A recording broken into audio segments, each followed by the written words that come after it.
আফ্রিকার উত্তর পশ্চিম কোণে আটলান্টিক মহাসাগরের উপকূলে সাহারা মরুভূমির এক বিশাল এবং জনশূন্য ভূখণ্ড, এর নাম পশ্চিম সাহারা।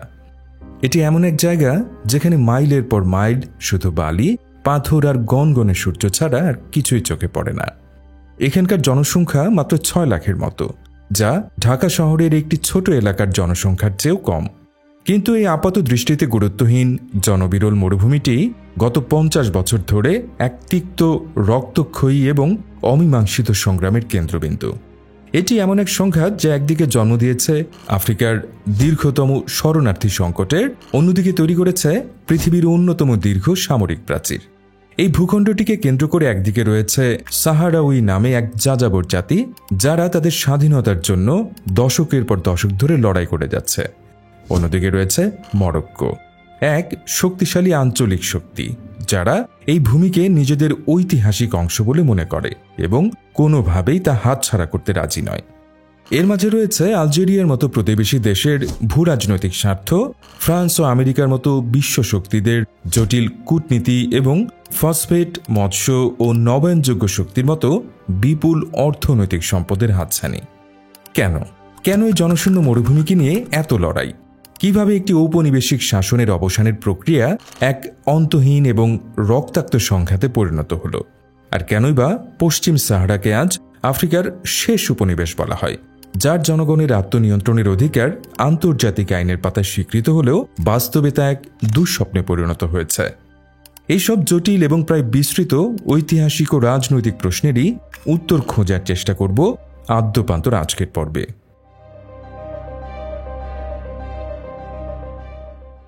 পশ্চিম সাহারার সংঘাত নিয়ে আলোচনার আগে চলুন প্রথমে এই মরুভূমির মূল অধিবাসী সাহারাউই জনগণ সম্পর্কে জেনে নেওয়া যাক। সাহারাউই শব্দটি আরবি, যার অর্থ মরুভূমির মানুষ। তারা মূলত আরব এবং বারবার বংশোদ্ভূত যাযাবর উপজাতিদের এক সংমিশ্রণ, যারা শত শত বছর ধরে সাহারা মরুভূমির এই অংশে বাস করে আসছে। তাদের জীবনযাত্রা ছিল কঠোর এবং প্রকৃতির সাথে একাত্ম। উট এবং ছাগল পালন করে তারা পানির উৎসের সন্ধানে এক মরুদ্যান থেকে আরেক মরুদ্যান পর্যন্ত ঘুরে বেড়াত। তাদের সমাজ ব্যবস্থা ছিল বংশ বা কাবিলা ভিত্তিক এবং ইসলাম ছিল তাদের পরিচয়ের এক কেন্দ্রীয় অংশ। তারা হাসানিয়া নামে আরবি ভাষার এক বিশেষ উপভাষায় কথা বলে। এই কঠোর মরু পরিবেশে টিকে থাকার জন্য তাদের মধ্যে গড়ে উঠেছিল এক উগ্র স্বাধীনচেতা মনোভাব এবং এক স্বতন্ত্র সাংস্কৃতিক পরিচয়। 19বিংশ শতাব্দীর শেষের দিকে ইউরোপীয় শক্তিগুলো যখন আফ্রিকা মহাদেশকে নিজেদের মধ্যে ভাগ বাটোয়ারা করে নিচ্ছিল, যা স্ক্র্যাম্বল ফর আফ্রিকা নামে পরিচিত, তখন এই দূরবর্তী এবং আপাত দৃষ্টিতে মূল্যহীন মরুভূমিটি পড়ে স্পেনের ভাগে। 1884 সালের বার্লিন কনফারেন্সে স্পেন এই অঞ্চলের উপর তার প্রভাব বলয় প্রতিষ্ঠা করে এবং পরবর্তীতে এটিকে স্প্যানিশ সাহারা নামে তার উপনিবেশে পরিণত করে। এখানে স্পেনের ঔপনিবেশিক শাসন ছিল মূলত পরোক্ষ এবং শিথিল। সাহারাউইদের যাযাবর জীবনযাত্রার কারণে স্পেন কখনোই এই বিশাল ভূখণ্ডের উপর পূর্ণ নিয়ন্ত্রণ প্রতিষ্ঠা করতে পারেনি বা করার চেষ্টাও করেনি। তাদের আগ্রহ ছিল মূলত উপকূলীয় কিছু শহর, যেমন দাখলা এবং আল আইউন। স্পেনীয়রা বাণিজ্যিক কিছু সুযোগ সুবিধা নিয়ে সন্তুষ্ট ছিল। তারা সাহারাউইদের অভ্যন্তরীণ সামাজিক কাঠামো বা জীবনযাত্রায় তেমন কোনো হস্তক্ষেপ করেনি। কিন্তু স্প্যানিশ শাসনের দুটি সুদূর প্রসারী প্রভাব ছিল। প্রথমত, এটি প্রথমবারের মতো পশ্চিম সাহারাকে একটি নির্দিষ্ট আন্তর্জাতিকভাবে স্বীকৃত সীমানার মধ্যে আবদ্ধ করে, যা আগে কখনোই ছিল না।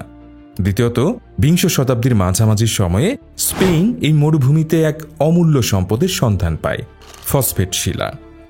বুকরা নামক স্থানে পৃথিবীর অন্যতম বৃহৎ এবং উন্নত মানের ফসফেট ভাণ্ডার আবিষ্কৃত হয়, যা সার এবং রাসায়নিক শিল্পে একটি অপরিহার্য উপাদান। এই আবিষ্কার রাতারাতি এই মূল্যহীন মরুভূমিকে এক অত্যন্ত লোভনীয় ভূরাজনৈতিক সম্পদে পরিণত করে। ঠিক এই সময়ে দ্বিতীয় বিশ্বযুদ্ধের পর বিশ্বজুড়ে উপনিবেশবাদের অবসানের ঢেউ লাগে। আফ্রিকার অন্যান্য দেশগুলো যখন একে একে স্বাধীনতা অর্জন করছিল, তখন সাহারাউই জনগণের মধ্যেও স্বাধীনতার আকাঙ্ক্ষা জাগ্রত হতে শুরু করে।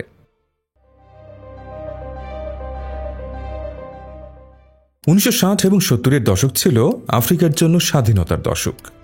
সে সময় জাতিসংঘের নেতৃত্বে বিশ্বজুড়ে ডিকলোনাইজেশন বা উপনিবেশবাদের অবসানের প্রক্রিয়া চলছিল। এই হাওয়া এসে লাগে স্প্যানিশ সাহারাতেও। জাতিসংঘের সাধারণ পরিষদ বারবার প্রস্তাব পাশ করে স্পেনকে তার উপনিবেশে আত্মনিয়ন্ত্রণের অধিকার প্রয়োগের জন্য আহ্বান জানায়। এই আন্তর্জাতিক চাপের মুখে এবং সাহারাউইদের মধ্যে ক্রমবর্ধমান জাতীয়তাবাদী চেতনার ফলে 1973 সালে পলিসারিও ফ্রন্ট নামে একটি সশস্ত্র স্বাধীনতা সংগ্রামী সংগঠনের জন্ম হয়। পলিসারিও হল সাগুইয়া এল হামরা এবং রিও দে ওরোর মুক্তির জন্য জনপ্রিয় ফ্রন্ট, এই স্প্যানিশ নামটির সংক্ষিপ্ত রূপ। এই সংগঠনটি মার্ক্সবাদী এবং আরব জাতীয়তাবাদী আদর্শে অনুপ্রাণিত ছিল এবং তাদের একমাত্র লক্ষ্য ছিল সশস্ত্র সংগ্রামের মাধ্যমে স্প্যানিশ শাসন থেকে পশ্চিম সাহারার পূর্ণ স্বাধীনতা অর্জন করা। তারা স্প্যানিশ ফাঁড়িগুলোর উপর গেরিলা হামলা শুরু করে এবং দ্রুতই সাহারাউই জনগণের প্রধান প্রতিনিধি হিসেবে পরিচিতি লাভ করে। কিন্তু সাহারাউইদের স্বাধীনতার স্বপ্নের পথে এক বিশাল বাধা হয়ে দাঁড়ায় তাদের দুই শক্তিশালী প্রতিবেশী মরক্কো এবং মৌরিতানিয়া। স্বাধীনতার পর থেকেই মরক্কো গ্রেটার মরক্কো বা বৃহত্তর মরক্কো নামে এক জাতীয়তাবাদী ধারণা প্রচার করে আসছিল, যা অনুসারে ঔপনিবেশিক শাসনের আগে মরক্কোর সুলতানদের প্রভাব বলয় পশ্চিম সাহারা, মৌরিতানিয়া এবং আলজেরিয়া ও মালির কিছু অংশ পর্যন্ত বিস্তৃত ছিল। মরক্কো দাবি করে যে পশ্চিম সাহারার সাহরাউই উপজাতিগুলো ঐতিহাসিকভাবে মরক্কোর সুলতানের প্রতি বাইয়া বা আনুগত্য প্রদর্শন করত এবং তাই এই ভূখণ্ডটি মরক্কোর অবিচ্ছেদ্য অংশ। তারা জাতিসংঘের কাছে এই ঐতিহাসিক দাবি পেশ করে এবং সাহরাউইদের জন্য একটি স্বাধীন রাষ্ট্রের ধারণার তীব্র বিরোধিতা করে। একই ধরনের তবে কিছুটা দুর্বল ঐতিহাসিক দাবি উপস্থাপন করে মৌরিতানিয়াও। এই জটিল পরিস্থিতি সমাধানের জন্য জাতিসংঘ বিষয়টি international court of justice ICJ অর্থাৎ আন্তর্জাতিক বিচার আদালতে প্রেরণ করে। 1975 সালের অক্টোবরে ICJ তার ঐতিহাসিক পরামর্শমূলক রায় প্রদান করে। আদালত স্বীকার করে যে অতীতে মরক্কোর সুলতান এবং সাহারাউই উপজাতিদের মধ্যে কিছু আইনি সম্পর্ক বা আনুগত্যের প্রমাণ বিদ্যমান ছিল, কিন্তু আদালত দ্ব্যর্থহীনভাবে বলে যে এই সম্পর্ক মরক্কো এবং পশ্চিম সাহারার মধ্যে কোনো ধরনের আঞ্চলিক সার্বভৌমত্বের বন্ধনকে নির্দেশ করে না। সবচেয়ে গুরুত্বপূর্ণভাবে আদালত রায় দেয় যে ঔপনিবেশিকতার অবসানের ক্ষেত্রে সবচেয়ে গুরুত্বপূর্ণ নীতি হল সেলফ ডিটারমিনেশন বা জনগণের আত্মনিয়ন্ত্রণ, অর্থাৎ পশ্চিম সাহারার ভবিষ্যৎ কি হবে তা নির্ধারণ করার অধিকার শুধুমাত্র সেখানকার জনগণেরই রয়েছে, যা একটি অবাধ সুষ্ঠু গণভোটের মাধ্যমে প্রয়োগ করতে হবে। এই রায়টি ছিল পলিসারিও ফ্রন্ট এবং সাহারাউইদের জন্য এক বিরাট কূটনৈতিক বিজয়। এটি তাদের স্বাধীনতার দাবিকে আন্তর্জাতিক আইনের শক্তিশালী ভিত্তি প্রদান করে। অন্যদিকে এটি ছিল মরক্কোর জন্য এক বিরাট ধাক্কা। তাদের ঐতিহাসিক দাবি আদালত কর্তৃক প্রত্যাখ্যাত হয়েছিল, কিন্তু মরক্কোর উচ্চাভিলাষী এবং ধূর্ত শাসক রাজা দ্বিতীয় হাসান আন্তর্জাতিক আইনকে পাশ কাটিয়ে পশ্চিম সাহারা দখলের জন্য এক অভূতপূর্ব এবং নাটকীয় পরিকল্পনা গ্রহণ করেন, যা পুরো পরিস্থিতির মোড় ঘুরিয়ে দেয়।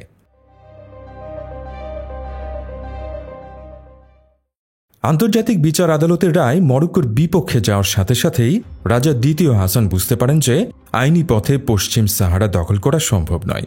তাই তিনি জাতীয়তাবাদ এবং ধর্মকে ব্যবহার করে এক বিশাল গণ আন্দোলনের পরিকল্পনা করেন, যার উদ্দেশ্য ছিল স্পেনকে পশ্চিম সাহারা ছেড়ে দিতে এবং একটি গণভোটের সম্ভাবনাকে চিরতরে মুছে দিতে বাধ্য করা। এই নাটকীয় ঘটনাটি ইতিহাসে গ্রিন মার্চ বা সবুজ মিছিল নামে পরিচিত। 1975 সালের 6 নভেম্বর রাজা হাসানের নির্দেশে প্রায় 3,50,000 নিরস্ত্র মরক্কান নাগরিক, যাদের হাতে ছিল মরক্কোর পতাকা এবং পবিত্র কোরআন, পায়ে হেঁটে পশ্চিম সাহারার সীমান্তে প্রবেশ করে।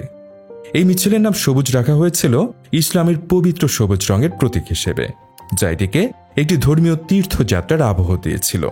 এটি ছিল এক বিশাল এবং সুসংগঠিত জনসংখ্যাগত আগ্রাসন, যার পেছনে মরক্কোর সেনাবাহিনী পূর্ণ সমর্থন নিয়ে প্রস্তুত ছিল। এই ঘটনাটি স্পেনকে এক ভয়াবহ উভয় সংকটে ফেলে দেয়। স্পেনের স্বৈরশাসক জেনারেল ফ্রাঙ্কো তখন মৃত্যুশয্যায় এবং দেশটি এক গভীর রাজনৈতিক অনিশ্চয়তার মধ্য দিয়ে যাচ্ছিল। তাদের পক্ষে এই বিশাল নিরস্ত্র মিছিলের উপর গুলি চালিয়ে একটি আন্তর্জাতিক সংকট তৈরি করা সম্ভব ছিল না। আবার পশ্চিম সাহারার মতো একটি দূরবর্তী এবং ঝামেলাপূর্ণ উপনিবেশকে ধরে রাখার জন্য মরক্কোর সাথে একটি পূর্ণাঙ্গ যুদ্ধে জড়ানোর কোনো ইচ্ছাও তাদের ছিল না।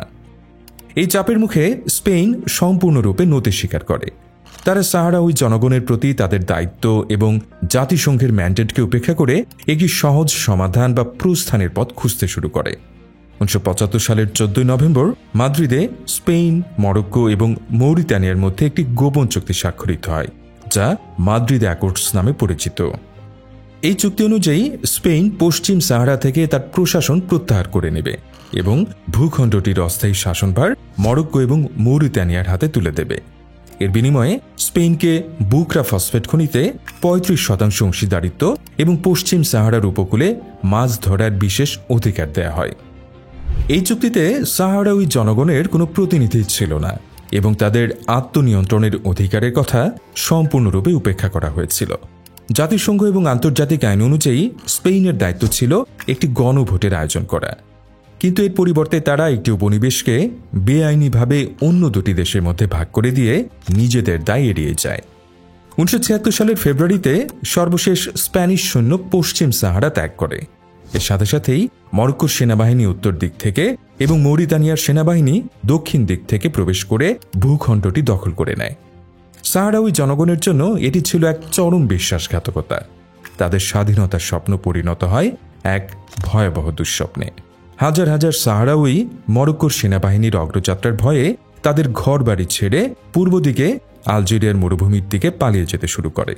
এর মধ্য দিয়ে শুরু হয় এক দীর্ঘ এবং রক্তক্ষয়ী যুদ্ধের, যা পশ্চিম সাহারাকে পরবর্তী 16 বছরের জন্য এক মৃত্যুপুরীতে পরিণত করে।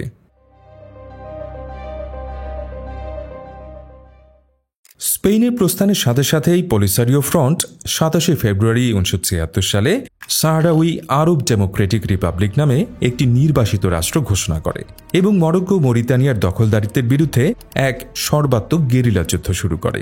এই যুদ্ধটি ছিল ডেভিডের সাথে গলিয়াথের লড়াইয়ের এক ক্লাসিক উদাহরণ।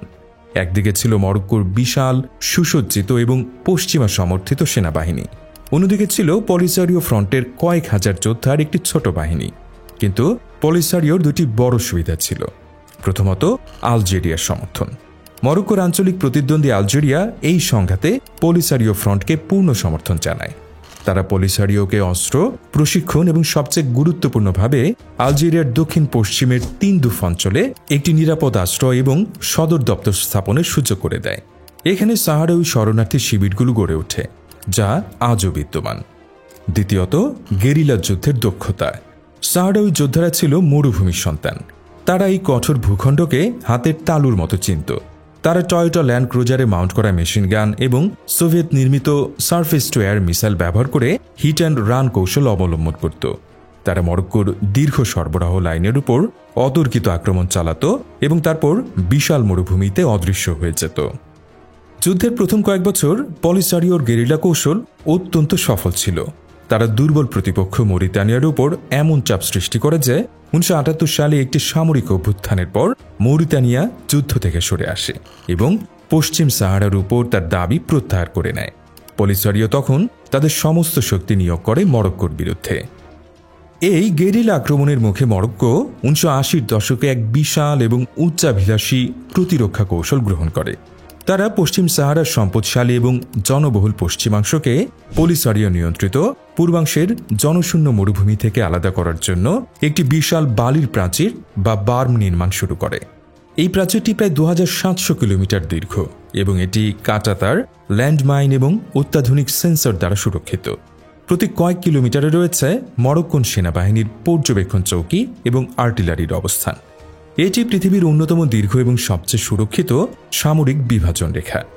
এই বার্মটি নির্মাণ করার পর যুদ্ধের গতি প্রকৃতি বদলে যায়। পলিসারিওর পক্ষে মরক্কোর নিয়ন্ত্রিত অঞ্চলে বড় ধরনের আক্রমণ চালানো প্রায় অসম্ভব হয়ে পড়ে। এর পরপরই যুদ্ধটি একটি অচল অবস্থায় পৌঁছে যায়। মরক্কো ভূখণ্ডের প্রায় 70-80% নিয়ন্ত্রণ করলেও তারা পলিসারিওকে নির্মূল করতে পারছিল না। অন্যদিকে পলিসারিও গেরিলা হামলা চালিয়ে মরক্কোকে ক্রমাগত চাপে রাখতে পারছিল, কিন্তু তারা ভূখণ্ড পুনরুদ্ধার করতে পারছিল না। এই দীর্ঘ এবং ক্ষয়িষ্ণু যুদ্ধ উভয় পক্ষের জন্যই অর্থনৈতিকভাবে ক্ষতির কারণ হয়ে উঠছিল। অবশেষে স্নায়ুযুদ্ধের অবসানের পর 1991 সালে জাতিসংঘ এবং অর্গানাইজেশন অফ আফ্রিকান ইউনিটির মধ্যস্থতায় একটি যুদ্ধবিরতি চুক্তি স্বাক্ষরিত হয়। এই চুক্তির মূল শর্ত ছিল জাতিসংঘ পশ্চিম সাহারা একটি গণভোটের আয়োজন করবে, যেখানে সাহারাউই জনগণকে দুটি বিকল্পের মধ্যে একটি বেছে নিতে দেওয়া হবে, হয় মরক্কোর সাথে একীভূতকরণ অথবা পূর্ণ স্বাধীনতা। এই গণভোট আয়োজনের জন্য জাতিসংঘ United Nations mission for the referendum in Western Sahara MINURSO নামে এক শান্তিরক্ষা মিশন মোতায়েন করে। সাহারাউই জনগণ ভেবেছিল 16 বছরের রক্তক্ষয়ী সংগ্রামের পর তারা অবশেষে ব্যালট বাক্সের মাধ্যমে তাদের ভাগ্য নির্ধারণের সুযোগ পাবে, কিন্তু তাদের সেই অপেক্ষা পরিণত হতে চলেছিল এক অন্তহীন হতাশায়।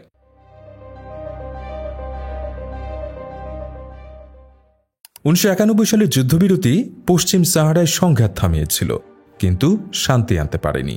এটি একটি ফ্রোজেন কনফ্লিক্টের সূচনা করে, যা আজও অব্যাহত রয়েছে। জাতিসংঘের প্রতিশ্রুত গণভোটটি কখনোই অনুষ্ঠিত হয়নি, এবং এর মূল কারণ হল একটি আপাত দৃষ্টিতে সহজ কিন্তু রাজনৈতিকভাবে জটিল প্রশ্ন: কে ভোট দেওয়ার যোগ্য। পলিসারিও ফ্রন্ট জোর দিয়েছিল যে শুধুমাত্র 1974 সালে স্প্যানিশ আদমশুমারিতে নিবন্ধিত সাহারাউই এবং তাদের বংশধরদেরই ভোট দেওয়ার অধিকার থাকা উচিত, কারণ তারা ভয় পাচ্ছিল যে মরক্কো ভোটের ফলাফলকে প্রভাবিত করার জন্য হাজার হাজার মরক্কান নাগরিককে পশ্চিম সাহারায় বসতি স্থাপন করাবে। অন্যদিকে মরক্কো দাবি করে যে ঔপনিবেশিক আমলে যারা মরক্কোতে পালিয়ে গিয়েছিল সেই সমস্ত উপজাতির সদস্যদেরও ভোট দেওয়ার অধিকার থাকা উচিত। তারা ভোটার তালিকায় আরও প্রায় 1 লক্ষ নাম অন্তর্ভুক্ত করার প্রস্তাব দেয়, যা পলিসারিওর মতে ছিল গণভোটকে প্রভাবিত বা বানচাল করার একটি অপচেষ্টা। এই ভোটার শনাক্তকরণ নিয়ে মতবিরোধের কারণে গণভোট প্রক্রিয়াটি বছরের পর বছর ধরে আটকে থাকে। জাতিসংঘ এবং তার বিশেষ দূতরা, যেমন সাবেক মার্কিন পররাষ্ট্রমন্ত্রী জেমস বেকার, বিভিন্ন ধরনের আপোষ মীমাংসার প্রস্তাব দেন, যার মধ্যে স্বায়ত্তশাসনের প্রস্তাবও ছিল, কিন্তু কোনো পক্ষই তাদের অবস্থান থেকে এক চুলো নড়তে রাজি হয়নি। পলিসারিওর জন্য স্বাধীনতা ছাড়া আর কোনো বিকল্প গ্রহণযোগ্য ছিল না। মরক্কোর জন্য সার্বভৌমত্ব নিয়ে কোনো আলোচনাই সম্ভব ছিল না। এই রাজনৈতিক অচল অবস্থার পেছনে একটি বড় চালিকা শক্তি হল পশ্চিম সাহারার বিপুল অর্থনৈতিক সম্পদ। মরক্কো যে ভূখণ্ডটি নিয়ন্ত্রণ করে তা কোনো সাধারণ মরুভূমি নয়। বুকরা খনিটিতে বিশ্বের বৃহত্তম এবং সর্বোচ্চ মানের ফসফেটের ভাণ্ডার রয়েছে। মরক্কো বিশ্বের অন্যতম প্রধান ফসফেট রপ্তানিকারক এবং এই খনিটি তাদের রাষ্ট্রীয় ফসফেট কোম্পানির জন্য এক বিশাল আয়ের উৎস। এদিকে পশ্চিম সাহারার 1100 কিলোমিটার দীর্ঘ আটলান্টিক উপকূল বিশ্বের অন্যতম সমৃদ্ধ মৎস্যক্ষেত্রগুলোর মধ্যে একটি। মরক্কো ইউরোপীয় ইউনিয়নের সাথে লাভজনক মৎস্য চুক্তি স্বাক্ষর করে এই অঞ্চল থেকে প্রতি বছর কোটি কোটি ডলার আয় করে, যদিও এই চুক্তিগুলোর আইনি বৈধতা নিয়ে প্রশ্ন রয়েছে। এছাড়া সাহারার এই অংশে সারা বছর ধরে প্রবল বাতাস এবং তীব্র সূর্যালোক থাকে, যা বায়ু এবং সৌরশক্তি উৎপাদনের জন্য আদর্শ। মরক্কো এই অঞ্চলে বিশাল বিশাল উইন্ড ফার্ম এবং সোলার প্যানেল স্থাপন করে ইউরোপে সবুজ শক্তি রপ্তানির পরিকল্পনা করছে। এই বিপুল অর্থনৈতিক স্বার্থের কারণেই মরক্কো পশ্চিম সাহারার উপর তার নিয়ন্ত্রণ ছাড়তে রাজি নয়। তারা এই অঞ্চলে ব্যাপক হারে অবকাঠামো নির্মাণ করছে এবং মরক্কান নাগরিকদের বসতি স্থাপনের জন্য ভর্তুকি দিচ্ছে, যা সাহারাউইদেরকে তাদের নিজেদের ভূমিতেই সংখ্যালঘুতে পরিণত করার ঝুঁকি তৈরি করেছে। অন্যদিকে পলিসারিও নিয়ন্ত্রিত অঞ্চলটি, যা মুক্তাঞ্চল নামে পরিচিত, তা আসলে মরুভূমির সবচেয়ে দুর্গম এবং সম্পদহীন অংশ। এই অর্থনৈতিক অসাম্য সংঘাতকে আরও জটিল করে তুলেছে।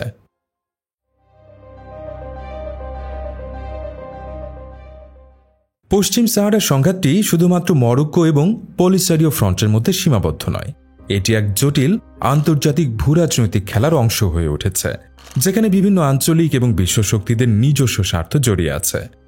এই সংঘাতের কেন্দ্রবিন্দুতে রয়েছে উত্তর আফ্রিকার 2 প্রতিদ্বন্দ্বী শক্তি আলজেরিয়া এবং মরক্কোর মধ্যকার আধিপত্যের লড়াই।